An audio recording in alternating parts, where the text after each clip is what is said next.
بسم اللہ الرحمن الرحیم۔ آج کا ہمارا موضوع ہے انبیاء کرام کی خصوصیات۔ انبیاء کرام کی تعداد تقریباً 1,24,000 بیان کی جاتی ہے، لیکن قرآن مجید میں چند انبیاء کرام کا ذکر موجود ہے۔ تمام انبیاء کرام کے نام موجود نہیں ہیں، لیکن ہر مسلمان پر لازم ہے کہ وہ تمام انبیاء کرام کی نبوت پر ایمان لائے، اور ہم بحیثیت مسلمان ہم تمام انبیاء کرام پر ایمان لاتے ہیں۔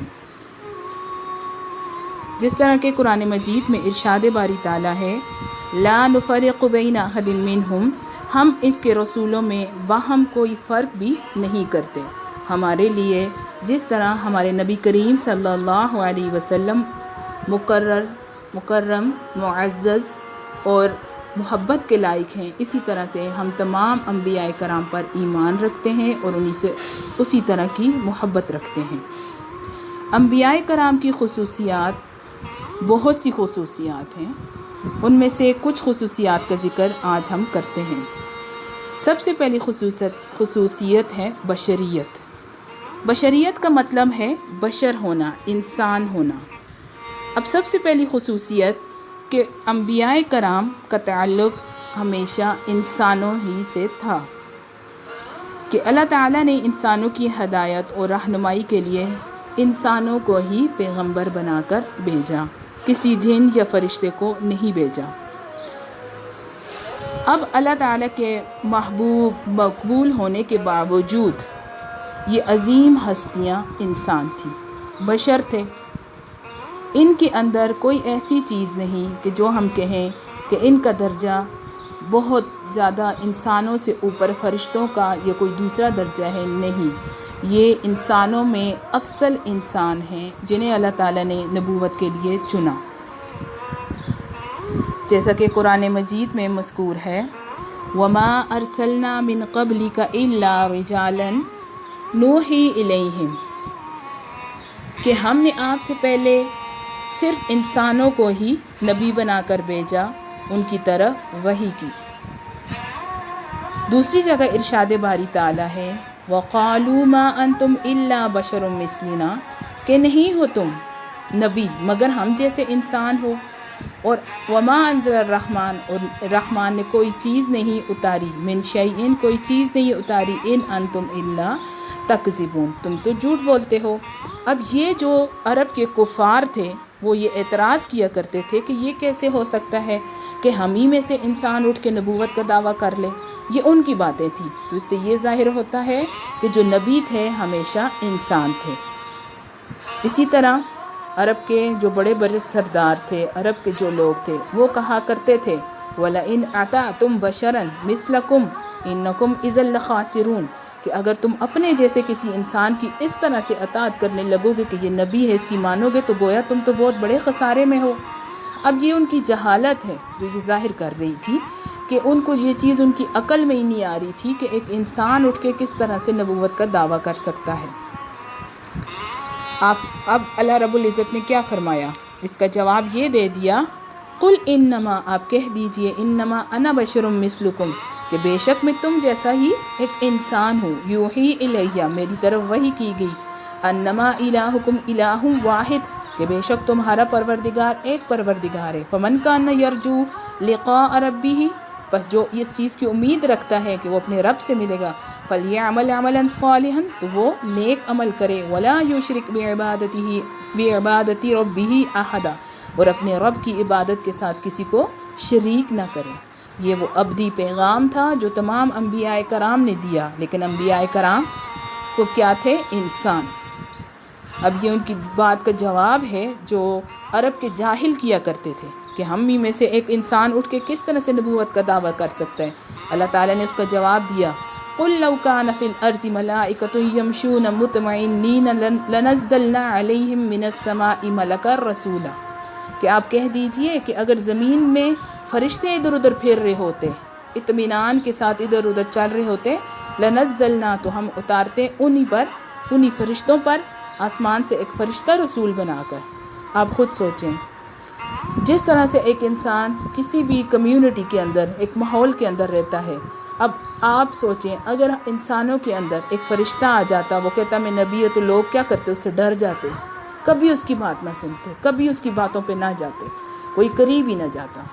تو اللہ تعالیٰ نے اس کی وضاحت کر دی کہ انسانوں کے اندر سے انسان کا ہی نبی ہونا تم لوگوں کے اپنے فائدے کے لیے ہے، کہ تمہیں ان سے انسیت ہوگی، محبت ہوگی، تم سمجھ سکو گے کہ وہ انسان ہے، ورنہ کوئی اور مخلوق، کوئی جن ہو، کوئی فرشتہ ہو، تو تم تو کبھی اس کا سامنا ہی نہ کر سکو۔ ہاں اگر زمین میں صرف فرشتے ہی فرشتے ہوتے، انسان پیدا ہی نہ کیا ہوتا، تو انسانوں کی تو فرشتوں کی ہدایت کے لیے ایک فرشتہ ہی آسمان سے آتا، اس وقت انسان نہیں آ سکتا تھا۔ دوسری صفت ہے انبیاء کرام کی امین، کیونکہ آپ سب جانتے ہیں کہ نبوت کا ملنا ایک بہت بڑی نعمت ہے، اور یہ اللہ تعالیٰ کا ایک تحفہ ہے، اور کوئی شخص بھی اپنی کوشش سے، اپنی محنت سے نبوت حاصل نہیں کر سکتا مگر یہ کہ اللہ تعالیٰ چاہیں۔ اور آپ سب جانتے ہیں کہ انبیاء کرام امین تھے، جس طرح کی ان کے ذمے خدمت لگی تھی، جس طرح کے احکامات پہنچانے تھے، انہوں نے بالکل اسی طرح سے پہنچائے، اپنی طرف سے اس میں کوئی تبدیلی نہیں کی۔ قرآن مجید میں اسی کے بارے میں مذکور ہے کہ نبوت صرف اور صرف ذالک فضل اللہ یؤتیہ من یشاء، کہ نبوت صرف اور صرف اللہ کا فضل ہے، جسے چاہتا ہے وہ عطا کرتا ہے، انسان اپنے علم سے کچھ نہیں حاصل کر سکتا۔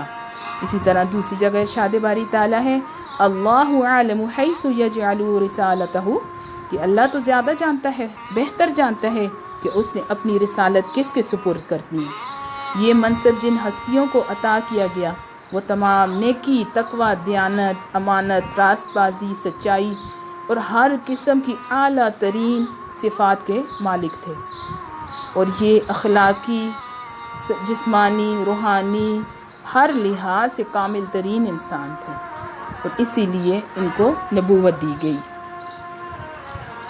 اگلی صفت ہے تبلیغ احکام الہی۔ تمام انبیاء کرام کے ذمے جو احکامات اور تعلیمات تھی انسانوں کے سامنے پیش کرنا، وہ ایک ہی تھی کہ لا الہ الا اللہ، اور وہ اپنے سے کچھ نہیں کہتے تھے، بلکہ وہ کہتے تھے جو اللہ تعالیٰ ان کی طرف وحی فرماتے تھے، جیسا کہ قرآن مجید میں مذکور ہے وما ينطق عن الهوى ان هو الا وحی یوحی، کہ وہ اپنے سے کوئی بات نہیں کہتے، اپنی خواہش نفس سے منہ سے کوئی بات نہیں نکالتے کہ اسے لوگوں تک پہنچائیں، وہ اپنے سے باتیں نہیں کرتے، یہ تو وہی بات کرتے ہیں جو ان کی طرف وحی کی جاتی ہے۔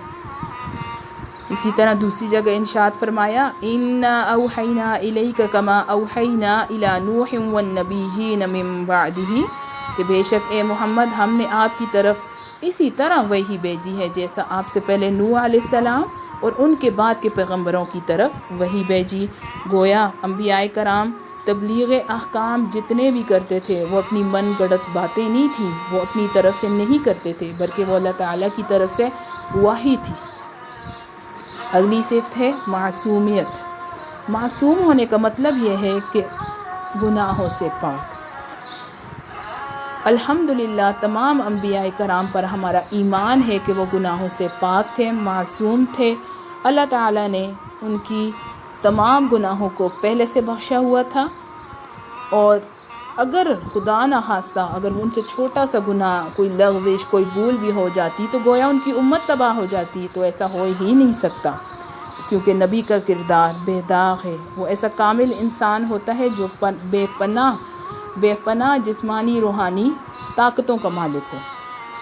اب وہ اپنے نفس کے تابع تو ہو نہیں سکتا، بلکہ وہ اپنے ہر عمل میں براہ راست اللہ تعالیٰ کی مدد سے وہ عمل کرتے ہیں، اور وہ اللہ تعالیٰ کی رہنمائی اور مدد میں ہوتے ہیں۔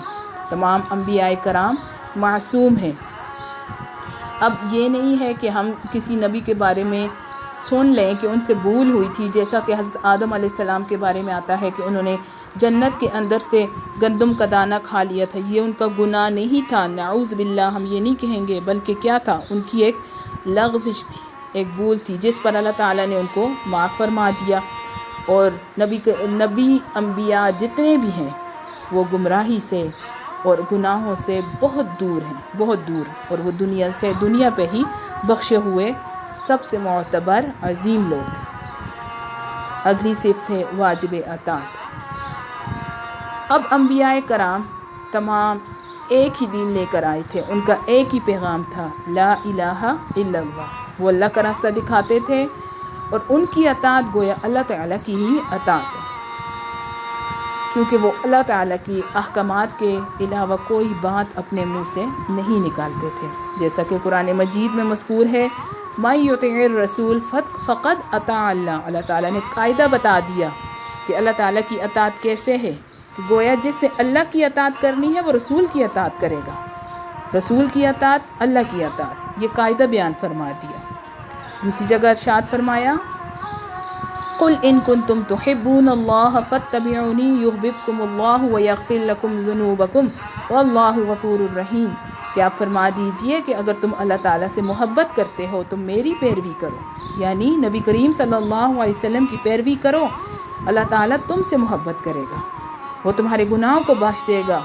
اب آپ خود دیکھ لیں، اپنی محبت، اپنی بخشش اللہ تعالیٰ نے کس کے ساتھ رکھ دی؟ اپنے نبی کی محبت میں، اپنے ربی کی اطاعت میں۔ تو واجب ہے ہم پر کہ ہم اپنے نبی کی اطاعت کریں اور مکمل اطاعت کریں۔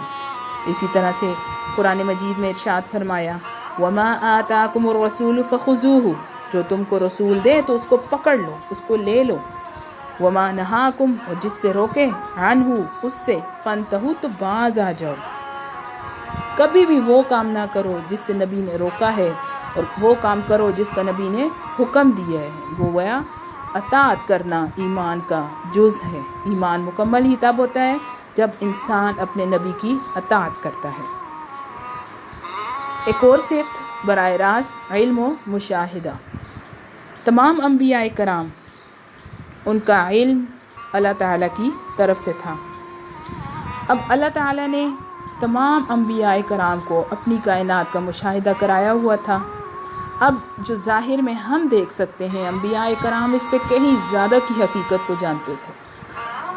ہم دیکھ ہی نہیں سکتے، اپنے قیاس، اپنے گمان سے کچھ کہہ ہی نہیں سکتے، لیکن انبیاء کرام اس سے بہت آگے کی بات تھی۔ اس لیے ان کی کہی ہوئی ہر بات پر ہم ایمان لاتے ہیں، کیونکہ وہ اپنے سے نہیں کہہ رہے، بلکہ اللہ تعالیٰ نے جو ان کو حکمتیں، جو اپنی قدرت دکھائی ہے، وہ سب، وہ کیا ہے؟ وہ اللہ کی طرف سے ہے۔ جیسا کہ آپ سب جانتے ہیں، واقعہ معراج کے اندر نبی کریم صلی اللہ علیہ وسلم نے آ کر جو بھی فرمایا، ہم اس پر من و عن، جیسا انہوں نے فرمایا ہم ایمان رکھتے ہیں، ہم اس کو جھٹلا نہیں سکتے، یہ ہمارے ایمان کا حصہ ہے، کیونکہ اللہ تعالیٰ نے نبی کریم صلی اللہ علیہ وسلم کو اپنی قدرت کی نشانیاں دکھائی تھیں، جو ایک عام انسان کی سوچ سے بھی اوپر کی بات ہے۔ اگلی چیز، اگلی خصوصیت انبیاء کرام کی کہ دین واحد کے علم بردار۔ اب اس کا کیا مطلب ہے دین واحد؟ جیسا کہ میں بتا چکی ہوں پہلے بھی کہ تمام انبیاء کرام کا مقصد ایک ہی تھا، اللہ تعالیٰ کی طرف دعوت دینا، گناہوں سے بچانا۔ تمام انبیاء کرام لا الہ الا اللہ کی دعوت دیتے تھے، اللہ تعالیٰ کی بندگی کی دعوت دیتے تھے، اور لوگوں کو منع کرتے تھے کہ دین میں ٹکڑے ٹکڑے نہ کرو، اور سب ایک ہی دین پر جمع ہو جائے، اور ایک دین کیا تھا؟ اللہ تعالیٰ کی عبادت کرنا۔ اگلی صفت ہے فریضہ نبوت۔ اب نبی کا فریضہ کیا تھا کہ وحی کے ذریعے اللہ تعالیٰ جو احکامات نبی تک پہنچاتا ہے وہ نبی لوگوں تک پہنچائے، آیات کی تلاوت کی جائے، پھر اپنی روحانی قوت کے ذریعے لوگوں کا تزکیہ نفس کیا جائے۔ آپ خود جانتے ہیں کہ ہمارے نبی کریم صلی اللہ علیہ وسلم جب کوئی آیات نازل ہوتی تھیں تو اپنے صحابہ کو بتایا کرتے تھے، اور صحابہ کرام آنکھوں کی آیات ان کی آنکھوں میں نظر آتی تھی، زبان کی آیات ان کی زبان پر تھی، پردے کی آیات ان کے جسم پر نظر آتی تھیں۔ جس طرح کی آیات نازل ہوتی تھی، ہمارے انبیاء کرام اپنے نبی کریم صلی اللہ علیہ وسلم سے اتنی محبت کرتے تھے کہ انہوں نے اللہ تعالیٰ کے ہر حکم کو اپنے اوپر لازم کر دیا تھا، اور اسی لیے قرآن مجید میں ارشاد ہے ربنا وبعث، کہ اب مقصد کیا تھا کہ ہمارے رب تو بھیج ان میں ایک ایسا رسول جو ان کے سامنے آیات کی تلاوت کرے اور انہیں کتاب سکھائے، وَيُعَلِّمُهُ الْكِتَابَ وَالْحِكْمَةَ، اور ان کو قرآن مجید کی تعلیم دے، اور ان کو والحکمہ اور حکمت کی باتیں بتائے، ویزکیہم اور ان کو پاک کر دے، تزکیہ نفس کرے، انک انت العزیز الحکیم بے شک آپ زبردست حکمت والے ہیں، اور اللہ تعالیٰ کا کوئی عمل بھی حکمت سے خالی نہیں ہے۔ اسی طرح نبی کریم صلی اللہ علیہ وسلم نے اپنا فریضہ مکمل طور پر پورا فرمایا، اور اللہ تعالیٰ نے نبی کریم صلی اللہ علیہ وسلم پر نبوت کو مکمل بھی کیا۔ نبی کریم صلی اللہ علیہ وسلم خاتم النبیین ہیں۔ اس کے بعد فریضہ نبوت کی طرح تمام امت محمدیہ پر یہ ذمہ داری ہے کہ جو احکامات نبی کریم صلی اللہ علیہ وسلم نے پہنچائے ان کو قیامت تک دنیا میں پھیلانا ہے۔ اب نبوت کا حقیقی مقصد کیا تھا؟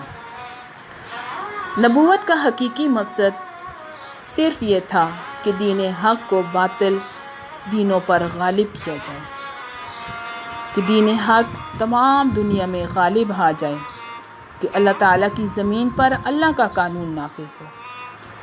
زمین اللہ کی، جس نے زمین بنائی ہے تو قانون بھی اسی کا چلنا چاہیے۔ زمین کا مالک اور خالق کون ہے؟ اللہ تعالیٰ۔ تو زمین پر قانون بھی اللہ رب العزت کا ہی چلے گا، اللہ تعالیٰ کے قانون سے باہر کچھ بھی نہیں ہے۔ اسی لیے اللہ رب العزت نے فرمایا هو الذی ارسل رسولہ بالہدی ودین الحق، وہی ذات ہے جس نے اپنے رسول کو ہدایت اور دین حق کے ساتھ بھیجا، لیظہرہ تاکہ وہ اس کو غالب کر دے، علی الدین کلہ تمام ادیان پر، تمام دین پر، ولو کرہ المشرکون اگرچہ کافروں کو برا لگتا رہے۔ اب یہ نہیں ہے کہ مشرک کافر یہ کہیں گے کہ اسلام نہ پھیلے تو مسلمان چپ کر کے بیٹھ جائیں، نہیں، مسلمانوں کے ذمے ہے اپنے دین کو پھیلانا، اپنے دین کو قیامت تک۔ اب یہ ذمہ داری امت محمدیہ کی ہے کہ وہ اپنے نبی کے پیغام کو آگے پہنچائیں۔ اللہ تعالیٰ سے دعا ہے کہ اللہ تعالیٰ ہم سب کو قبول فرمائیں اور ہمیں ذریعہ بنائیں اپنے نبی صلی اللہ علیہ وسلم کے دین کو پھیلانے کا۔ اور ہم پر فرض ہے کہ جو ہم ایک بات بھی سنیں، کوئی ایسی بات جو آپ کو لگے کہ ہم پر فرض ہے کہ اس کو ہم آگے پہنچائیں، تو ہم ضرور پہنچائیں گے، کیونکہ ہم نے بھی اس حدیث کا مصداق بننا ہے کہ جس کا مفہوم یہ ہے کہ اللہ تعالیٰ سرسبز و شاداب رہے میرا وہ امتی جو میری بات کو سنے اور آگے پہنچائے۔ اللہ تعالیٰ سے دعا ہے کہ اللہ تعالیٰ ہمیں دین محمد پر چلنے کی توفیق عطا فرمائے اور ہمیں اتنی قدرت دے، اتنی طاقت دے کہ ہم اس دین کو پھیلانے والے بنیں۔ آمین یا رب العالمین۔ السلام علیکم ورحمۃ اللہ وبرکاتہ۔